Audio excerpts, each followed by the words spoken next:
Bonjour à tous les poissons. Alors la Lune visitera votre signe en début de mois, rendant ainsi visite à Jupiter et à Neptune. Alors dès le 3 et le 4, la Lune arrive chez vous, vous demandant de rentrer en contact avec votre corps qui pourrait en avoir besoin. Il peut y avoir des tensions intérieures qui sont susceptibles de perturber vos muscles ou votre ossature, amenant des contractures musculaires, des maux de dos ou tout un tas d'autres petits problèmes qu'il vous faudra régler d'une manière ou d'une autre. D'autre part, la Lune va activer fortement votre esprit, votre intellect, et vous pousser vers de nouvelles aspirations qui pourraient bien favoriser votre expansion matérielle. Le 4, la Lune sera conjointe à Neptune, vous demandant de maîtriser l'organisation de vos objectifs de manière à pouvoir être dans une efficacité puissante. Elle vous demande aussi de reprendre vos actes passés et d'y réfléchir afin de repartir avec des techniques différentes et plus sûres quant à leur aboutissement. Cette conjonction vous invite à trouver et à stabiliser vos repères émotionnels et sentimentaux pour que ceux-ci vous aident dans votre progression de vie. Car il est toujours difficile d'évoluer correctement lorsque notre vie ne représente pas un univers serein, et cela reste d'ailleurs valable pour chaque être humain. Jupiter sera chez vous tout le mois et sa rétrogradation cessera le 23 à 23h03. Il va jouer un rôle protecteur et cela sur différents plans. Il permettra également de conserver votre libre arbitre dans certaines situations qui avaient peut-être pu vous échapper jusque-là. Mieux encore, il vous encourage à faire une pause, à prendre du recul dans vos entreprises pour faire le point et reconsidérer votre progression future. Par contre, Jupiter conseille toujours d'éviter les coups de tête, l'impatience pouvant être la cause de difficultés ultérieures.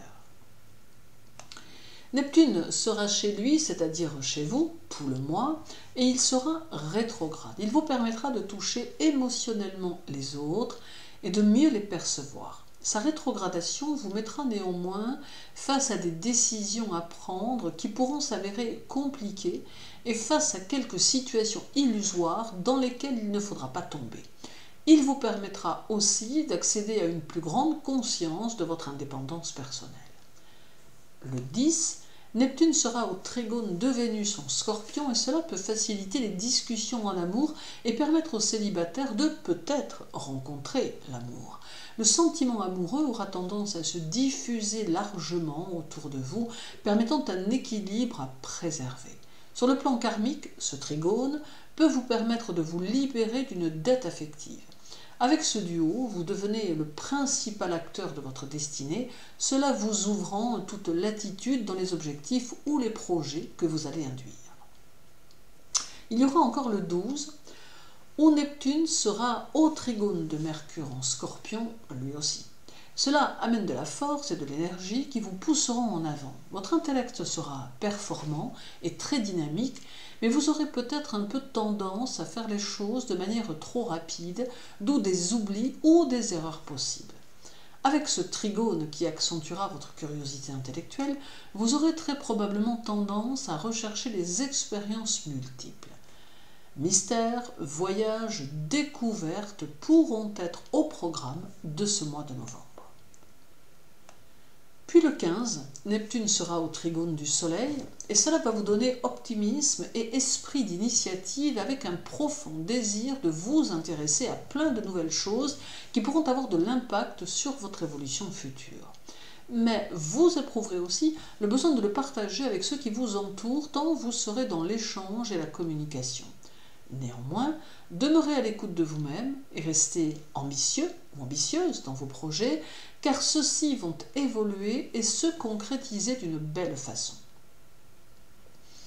Reste encore pour finir le 19, où Neptune sera au carré de Mars, et il pourra avoir tendance à vous donner quelques réactions plutôt vives, voire pour certains poissons, agressives, d'où des moments instables qui peuvent générer un peu de mal-être ou même de culpabilité.